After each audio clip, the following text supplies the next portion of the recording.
Excelentíssima Senhora Doutora Sâmia Yabuse Teruel Zarpelon, hoje juíza de direito que preside essa sessão de julgamento pelo Tribunal do Júri.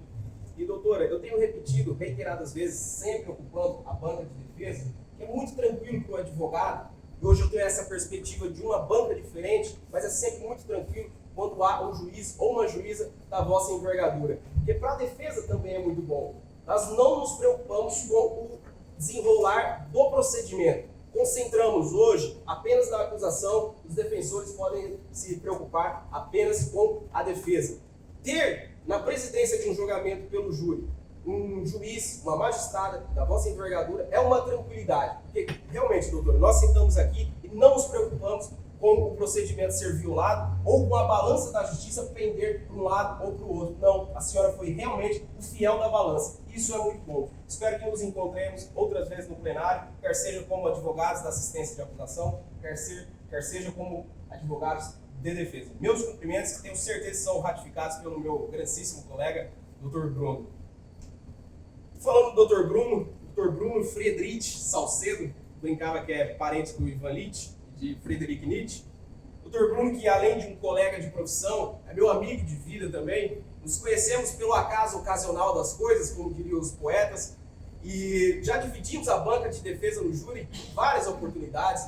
Nesse procedimento especial, nos procedimentos comuns também, já dividimos a banca de defesa e muito aprendi com o senhor, Dr. Bruno, porque não só conversamos sobre direito, eu acho que a nossa conversa sobre direito é muito pontual sempre, é sobre essas tecnicidades, mas o que nós conversamos mais, que acaba me enriquecendo e enriquecendo as defesas ou as acusações que exerço, é sempre as conversas sobre a vida que nós temos. E elas sim são muito ricas e ajudam não só a ser um bom advogado, mas a ser uma pessoa melhor. Uma vez eu ouvi de um advogado que muito admiro, um defensor público do Rio de Janeiro, Dr. Paulo Ramalho, ele dizia que antes de ser um bom advogado, é preciso se preocupar em ser uma boa pessoa. Porque uma má pessoa nunca será um bom advogado, quer seja de defesa, quer seja trabalhando na acusação. Então, muito obrigado pelas conversas que tivemos e por tudo que já compartilhamos. Espero que essa parceria, tanto no trabalho como na amizade, perdure por muitos e muitos anos, meu amigo.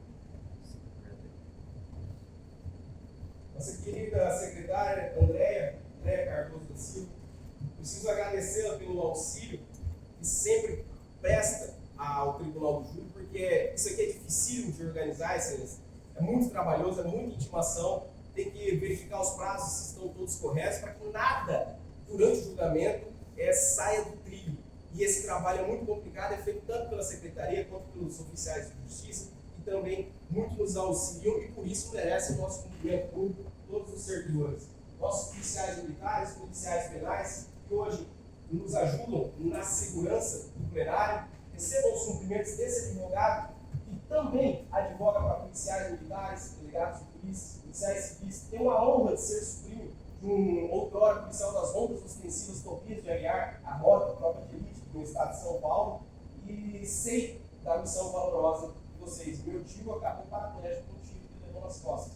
Então, sei muito bem a missão e a honra de vocês. Por isso, recebam o cumprimento desse defensor. O público aqui presente, recebam os cumprimentos também, porque eu gosto quando o plenário do júri tem público, não só da família, mas também de alguns interessados, dos estagiários, assessores, meu amigo Pinheiro também, que pretende se fazer iniciar nos augustos mistérios do Tribunal do Júri, porque podem ver como funciona de fato um julgamento. E quando o julgamento acaba e a decisão não agrada uma parte ou a outra, muito se ouve lá fora e muito se ouve o que não presta. E presenciando o julgamento e sabendo como ele acontece, é possível lá fora dizer que as coisas foram justas ou não. Hoje, nós entendemos, nós quando fala a assistência de acusação, representando a família, que a justiça há de se materializar, sim, com a condenação integral, porque ela matou, não nega que matou por um motivo torpe, de uma maneira que impossibilitou qualquer defesa. A gente sempre brinca, junto com os advogados, que é difícil encontrar essa qualificadora para realmente acontecer. E hoje a gente tem ela materializada na nossa frente, doutor Edson. Porque como existiria uma possibilidade de defesa se você está de costas e não espera que a pessoa vá matá-lo? Isso é realmente uma surpresa. ela foi surpreendida e morreu. E perdoe minha delicadeza, doutor Edson, esse advogado que é sempre um aprendiz, ter pulado os vossos cumprimentos, e eu preparei algo para o senhor e acabei pulando, porque quando cheguei em Maringá, há cerca de 6 anos mais ou menos, a primeira coisa que eu fiz foi vir assistir o julgamento pelo Tribunal do Júri. Eu sou do interior de São Paulo, morei no Acre por 2 anos, fui lá e comecei a ser advogado de júri. Tive a felicidade de muito aprender com um promotor chamado Dr. Washington, que era sensacional, muito me ensinou. E aqui eu vim assistir os júris porque eu queria saber quem era o melhor promotor, quem era o melhor advogado. Que era neles que eu ia buscar alguma inspiração. E foi aqui que eu vi o senhor citando Henrico Ferri pela primeira vez. Na faculdade se ensina sobre a escola positiva, mas pouco se estuda sobre aquilo. E quando eu vi o senhor citando o poder daquela citação, fui novamente aos livros de Henrico Ferri e verifiquei algo muito interessante, que Henrico Ferri, nos seus discursos penais de defesa, ou nos seus discursos penais de acusação, que hoje trouxe, ele sempre manteve a coerência. Ele nunca precisou esquecer o que ele disse como advogado de defesa para acusar alguém. E aqui eu achei interessante e esperava a oportunidade de tentar fazer a mesma coisa. Então, lhe agradeço também pelas conversas que já tivemos, os livros que me indicou, que muito enriqueceram a minha advocacia. Padre Antônio Vieira também, já vi o senhor citando. Faço questão de sempre trazer esses livros de cabeceira, porque em alguma página que a gente passa pode vir um momento de inspiração, como de um livro que vou mostrar para os senhores adiante. Então, doutor Edson, recebo os cumprimentos desse advogado. Muitas vezes encontramos em situações diferentes aqui. Tivemos embates memoráveis nesse plenário do júri, discussões que poderiam entrar para a memória do plenário do júri, tenho certeza, muito profundas. Nunca nos satisfizemos com a superfície do oceano. Sempre quando precisamos brigar, foi lá embaixo, na profundidade. Então, recebo os meus cumprimentos. Só acrescentando, Vossa Excelência esqueceu de saudar e também os defensores. Eu peguei para fazer isso agora. Doutores, doutor Tiago Tanaka de Resende, doutor Rafael Mendes, doutora Fabíola Maria da Silva. Doutores, é a primeira vez que nós nos encontramos no plenário. Gostaria de cumprimentá-los, dizendo que é muito bom um julgamento do júri para todas as partes, quando ele corre dessa maneira, sem embates desnecessários entre acusação e defesa. Divergimos hoje muito, normal, temos um ponto de vista, Vossa Excelência tem um ponto de vista de vocês, mas nos tratamos sempre com respeito. Independentemente do resultado, daquilo que aconteça, é bom para o julgamento, é bom para quem está sendo acusado, é bom para a sociedade, e tudo transcorra com educação, como foi. Ninguém precisando levantar a voz para o outro e ouvindo o que a outra parte tinha a dizer. Então, recebam os cumprimentos. Aqui em Maringá, eu presido a comissão do Tribunal do Júri pela OAB de Maringá e são sempre muito bem-vindos aqui. Sempre que estiverem, meu telefone está à disposição, podem entrar em contato comigo. O que a gente puder fazer para se ajudar enquanto advogados, podem contar comigo, com a comissão do júri também. Meus cumprimentos. Excelências, via de regra, cumprimentos, por último, por serem os mais importantes hoje no julgamento.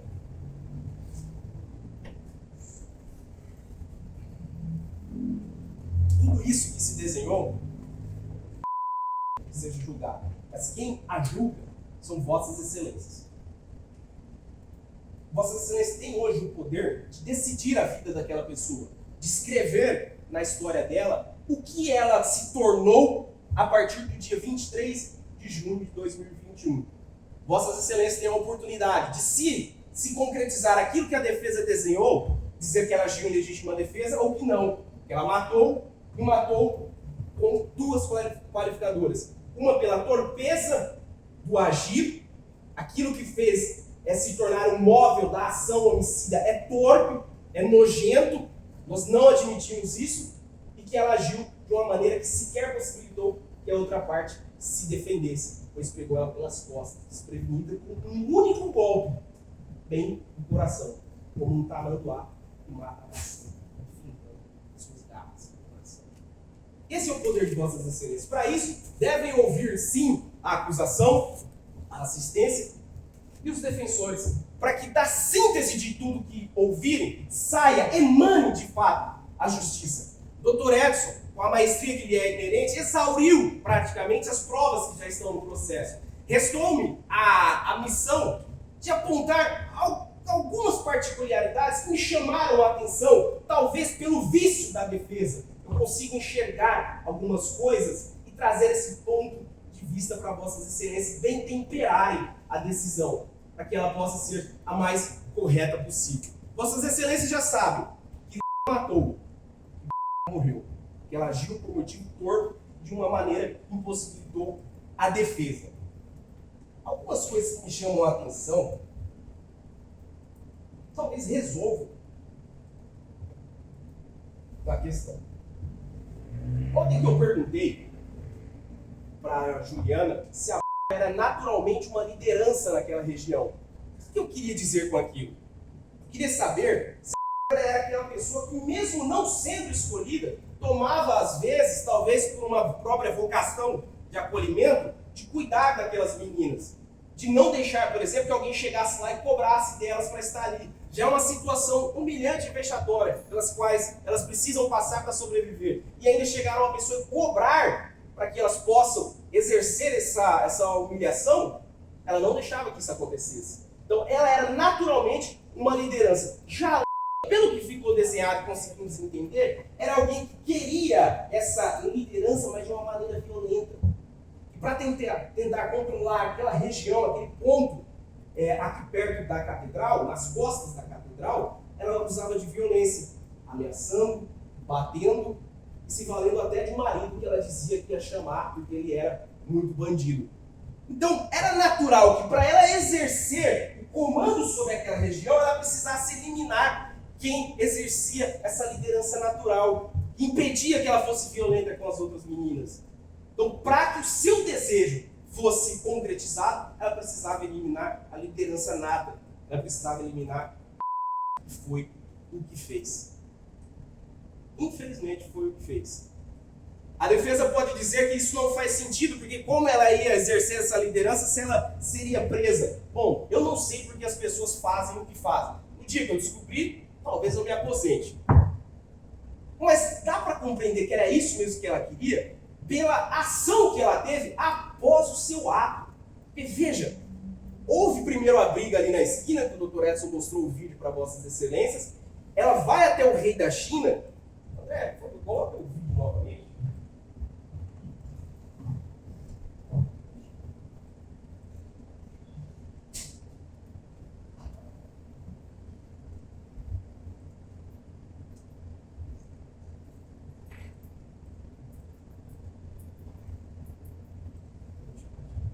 E ela vai até o rei da China, que todo mundo sabe onde fica, sai a pé, foi até o terminal de carona, volta a pé e até aqui a pé também. Nesse tempo, doutor Edson, estudando com Henrico Ferri, eu aprendi que se houvesse violenta emoção, ela foi dissipada. Porque quem age sob o domínio de violenta emoção não pensa em comer, não pensa em dormir, não pensa em respirar, só pensa em se vingar. A maçã fez com que saíssemos do paraíso, excelência. E hoje ela vai ser responsável por fazer a Rec sair do paraíso de sua defesa, que não encontra nenhuma prova nesse processo. Eu achei curioso que ela recebe um troco. Ela dá 10 reais pela faca e recebe 2. Esse é o valor da vida da Ela recebeu um troco ainda pela vida. 2 reais. Colocou no bolso e com uma faca nova, o seu fio bem afiadinho, voltou e cravou no coração da Esse é o fato. Pode fazer o que quiser, a magia que vier à cabeça, mas o fato é esse. Ela foi até o rei da China, comprou uma faca nova. Estava precisando de dinheiro para pagar o aluguel, doutores? Estava, né? Mas gastou dinheiro para comprar uma faca para enfiar no peito de outra pessoa. Estava precisando tanto de dinheiro que guardasse esses 8 reais, que foi o preço da vida para pagar as contas, mas não. Preferiu comprar uma faca para matar uma pessoa do que pagar as contas. Porque para comer maçã, não precisa de faca nenhuma. No afã de querer dar uma justificativa, talvez tenha pensado na fruta errada. Se dissesse que foi uma laranja, seria mais razoável de acreditar. Mas não, disse que era maçã e tinha que insistir, pois não pode negar alguns fatos. E não sou eu que digo isso. Em 1866, quando Dostoiévski escreveu Crime e Castigo, ele já via essa possibilidade, doutores. Porque conversando com um amigo, eu fui dizer que Crime e Castigo é muito bom para quem trabalha no Tribunal do Júri. E por um acaso, abrindo uma página, esclarece essa questão. Veja, Crime e Castigo trata da história de Raskolnikov, estudante inteligente, muito bem apessoado, e tem uma péssima ideia, como teve. Ele matou 2 pessoas para ficar com os bens dela e começa uma investigação sobre Raskolnikov. E ele, tentando dissimular que não foi ele, diz o seguinte, pela pena de Dostoiévski: se eu tivesse feito aquela coisa que ele fez, está tentando justificar, não teria omitido a declaração de ter visto os operários, replicou Raskolnikov, que parecia continuar a conversação com grande repugnância. E aí pergunta para o Roger: mas para que fazer declarações nocivas à própria causa? E ele responde: porque só os estúpidos é que negam tudo de caso pensado. Um acusado regularmente hábil, como é regularmente hábil, confessa todas as provas materiais que não pode destruir. Apenas explica de outra maneira, modifica-lhes a significação, apresenta sob um aspecto novo. E por que eu trago esse trecho de Crime e Castigo? Porque ela tentou adaptar aqueles fatos que não dava para negar. Tanto que, quando ela foi ouvida a primeira vez na delegacia,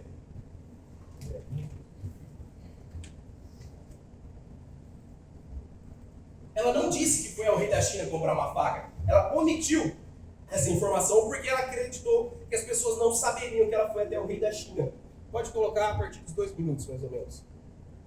Esse vídeo é quando foi se cumprir o mandado de prisão, o delegado já tinha a informação e o vídeo de que ela foi até o rei da China comprar uma faca para matar a Bárbara. E aí o delegado pergunta: mas por que você não falou antes? E ela tenta justificar e inventa essa história de que comprou para comer uma maçã. Pode colocar. Naquele primeiro interrogatório seu, você me alegou que teria agido em legítima defesa. Uma vez que estava sentado com uma faca, com uma fruta, onde então teria chegado a Bárbara e questionado você porque você continuava ali. Uma vez que horas antes vocês tinham brigado, né? Você, a Bárbara e a Juliana. A briga essa que você acabou sendo lesionado. Aí, como ela teria ido para cima de você para se defender, como estava com essa faca na sua posse, acabou deferindo uma facada no corpo dela e ela veio a óbito. Foi isso que você relatou para nós nesse primeiro interrogatório. No interrogatório também você esclareceu que essa faca estava em seu poder, você costuma levar para o local lá onde você foi trabalhar, como forma de tarefa para você utilizar na hora que você está utilizando uma marmita, comendo uma pizza. Foi isso que você deixou claro para a gente. Só que, no decorrer das investigações, nós descobrimos, através da câmera de vigilância, que você, na verdade, comprou essa faca no dia do crime, por volta das 4 horas da tarde. Na hora que você chegou na China, ali próximo do terminal rodoviário. Então, você comprou essa faca e retornou até o local. Então, eu gostaria de questionar você a respeito exatamente disso. Você, então, retifica o seu depoimento anterior, no sentido que essa faca não estava com você comprou no dia do fato? É isso mesmo? É isso mesmo? As imagens não mostram você dentro da loja do rei da China. Você confirma que é você nas imagens? Confirma? Aí, os seus advogados, depois do seu primeiro interrogatório, apresentaram uma faca. Então vejam que na primeira oportunidade que ela esteve diante do delegado de polícia, podendo, caso realmente tivesse arrependido e querendo ajudar a elucidação do fato, porque se fosse realmente inocente, agir em legítima defesa, contaria tudo que aconteceu, omitiu uma informação relevantíssima para a gente compreender a dinâmica dos fatos. Omitiu que foi até o rei da China e comprou uma faca nova, zero, com o único objetivo de matar uma pessoa. Omitiu essa informação e depois que estava diante da informação que não pode mais negar ou modificar, que o que aconteceu, tenta adequar os fatos à melhor narrativa, aquela que ela acha que vai lhe ajudar. Mas hoje isso não acontecerá. Talvez em algum dia, em algum lugar, pudesse colar essa tese de legítima defesa ou de violenta emoção. Hoje, não. Hoje, o necessário é que ela seja condenada com as 2 qualificadoras. E essa é a medida justa. Porque poderia haver mais qualificadoras. Seria discutível, mas não seria justo. Então, o que se requer hoje é justamente a medida correta pelo que ela fez? Respondo que sim. Matou por motivo torto, que quem quer matar uma pessoa para tomar um ponto de prostituição e porque quer se vingar das agressões, age por motivo torto. É só olhar, imaginar.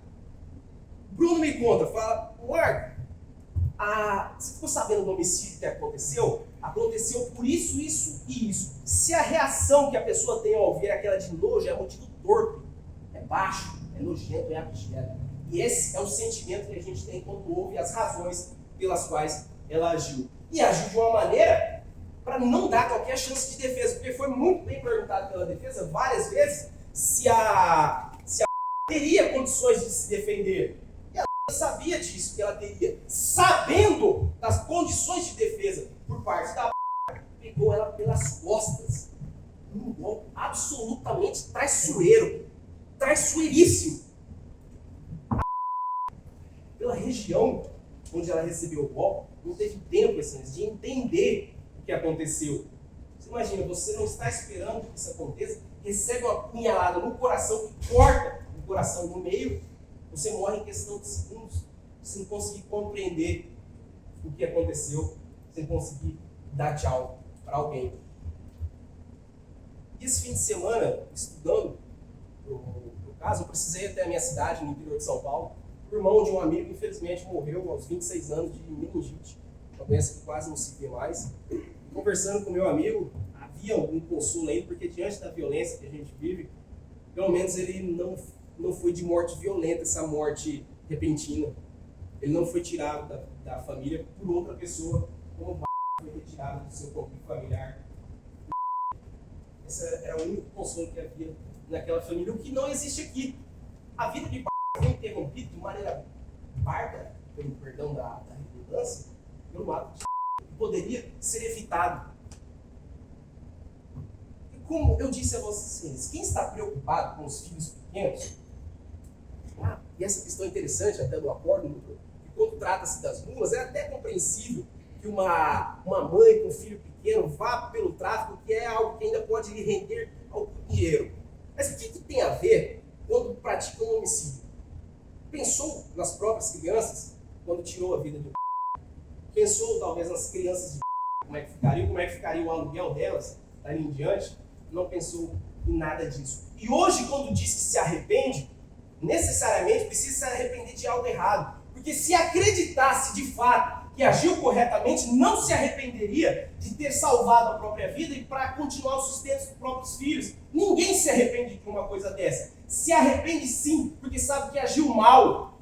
Atrás da igreja, aos olhos de Deus, tirou a vida de outra pessoa. É disso que se arrepende. E depois de ter matado com um golpe no coração, se tivesse arrependida, procuraria a igreja que estava aqui na frente e ia se confessar com o padre, ou procuraria a delegacia para confessar o crime e explicar que matou em legítima defesa, mas não, foi ao dentista.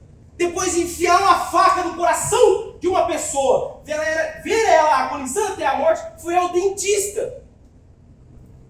Isso pode indicar que era o plano dela mesmo, acabar com para exercer essa liderança nessa região.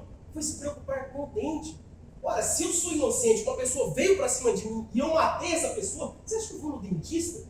Vossas Excelências iriam ao dentista ou iria à delegacia para contar o que aconteceu e garantir que a inocência de Vossas Excelências fosse provada? Ou omitiriam a informação de terem ido comprar uma faca nova só para cometer esse crime? De maneira nenhuma. Não se arrepende de nada. Na lição de Dostoiévski, por meio de Raskolnikov também não se arrepende do que fez. Ele não se arrepende, assim como de não suportar as consequências do ato. Se ela pudesse evitar as consequências de ter matado, de ser afastada, de perder a sua liberdade, de não ver os seus filhos momentaneamente, não se arrependeria. Ela se arrepende das consequências que não consegue suportar. As consequências por ter matado uma pessoa, por ter cometido esse ato bárbaro. André, por gentileza, a movimentação. 3, 8, 8.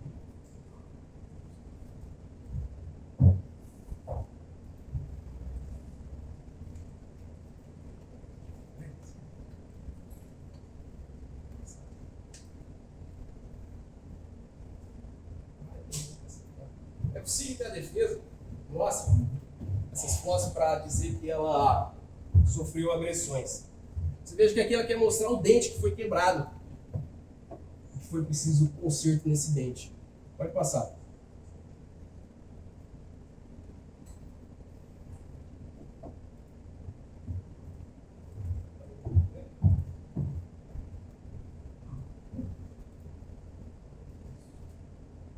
Aí também é a ré, hoje acusado, mostrando os ferimentos que teve, rindo do ferimento. São as fotos para passar. Que a defesa vai mostrar para dizer que realmente ela sofreu e teria alguma razão por agir. Pode parar nessa imagem. Veja. Essa é a prova de que ela teria agido para se defender. Por favor, André, fotos do movimento 11.26. Essa é a depois de ter matado.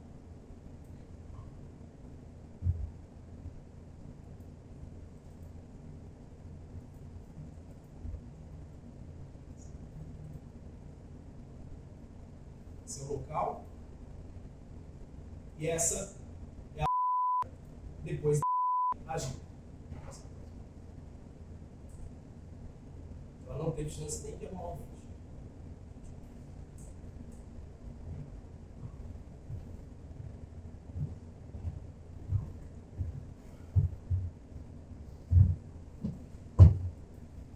Queria só lesionar, será?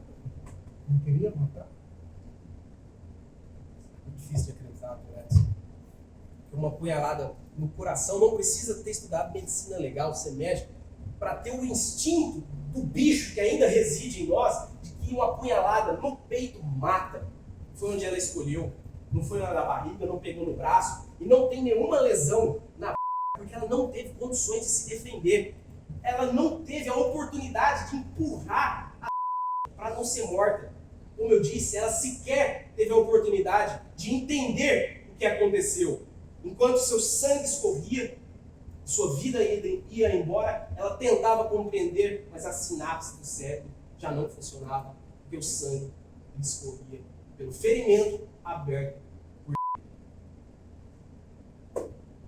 Dona Sônia, eu agradeço a senhora pela confiança que teve para comigo e o Dr. Bruno, para que representássemos, junto com o Ministério Público, a vossa família, para que fôssemos, pelo menos nesse instante, a voz da tentando explicar o que é que aconteceu.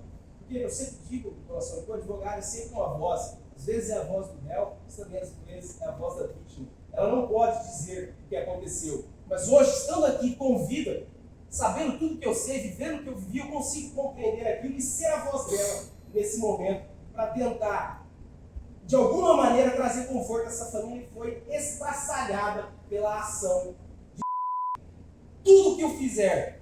Por mais que voltemos à réplica e à tréplica, nada disso trará a filha de volta, a irmã, a mãe. Nada. Mas se diante da decisão soberana do Conselho de Sentença, reconhecendo o que a gente pede, que Leila matou por um motivo torpe, sem chance de defesa a filha da senhora, nós descansaremos tranquilos. E tenho certeza também que essa ferida nunca irá cicatrizar. O peito aberto de nunca se fechará. Nunca. Nem nela, nem em vossas excelências. Mas espero que a decisão pelo menos traga um pouco de conforto e que a vida possa seguir adiante. É muito triste o que a senhora disse, Dona Sônia, que aquele golpe tirou não só a vida da sua filha, mas também uma profissão que a senhora exercia até com maestria, garantindo um pouco de conforto à família. E é compreensível isso, Excelência, porque diante de uma tragédia dessa, a gente se pergunta se vale a pena continuar fazendo qualquer coisa. Porque se alguém pode simplesmente chegar pelas costas da sua filha, dar uma facada no coração, e vai a vida.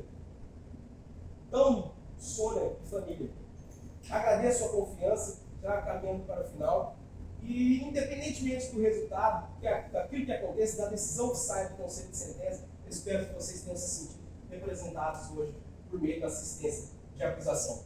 Excelências, obrigado, Sônia. Excelências, façam justiça. Quando forem perguntados, respondam que sim. não matou para se defender, não estava sob o domínio de violenta emoção, porque quem está dominado por uma emoção violenta não pensa em comer maçã, não programa nada, age por impulso, age igual bicho. Ela teve tempo de pensar, de arquitetar tudo, porque mostra o tamanho da sua periculosidade. Foi essa periculosidade que tirou a vida de... Então digam sim, foi ela que matou, e matou por um motivo torpe, repugnante, que nós não aceitamos, e matou de uma maneira que sequer possibilitou defesa. Não possibilitou sequer a possibilidade dela saber que ia morrer.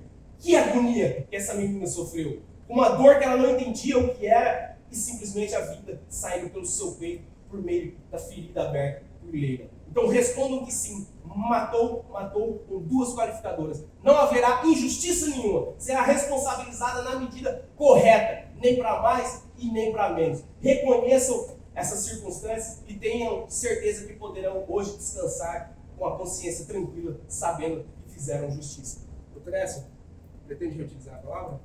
Não, só sei. Não. Então a acusação encerra e confiamos em vossas excelências para a melhor decisão. Agradeço e devolvo a palavra ao juiz.